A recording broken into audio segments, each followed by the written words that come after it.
Bir zamanlar peşinden koştum, beni görmedin. Bin kıvrandım, her gece yandım, sen işitmedin. Etrafımda bak güzeller, keyfim yerinde. İnadına seveceğim, gönlüm her yerde.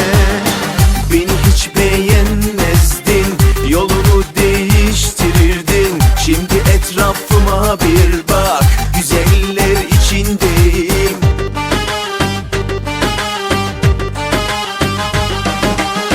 Çatlatırım seni böyle, bugün yine kafam yerinde.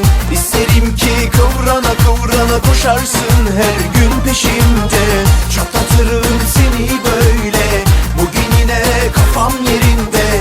İsterim ki kıvrana kıvrana biraz da sen koştur peşimde.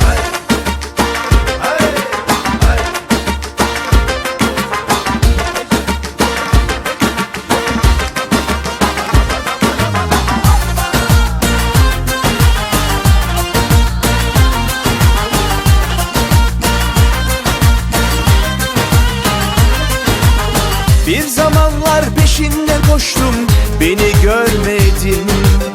Bin kıvrandım, her gece yandım, sen işitmedin.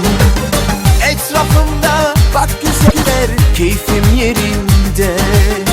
İnadına seveceğim, gönlüm her yerde.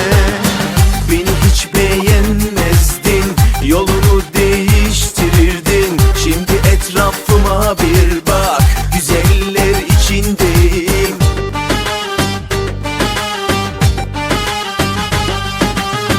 Çatlatırım seni böyle, bugün yine kafam yerinde.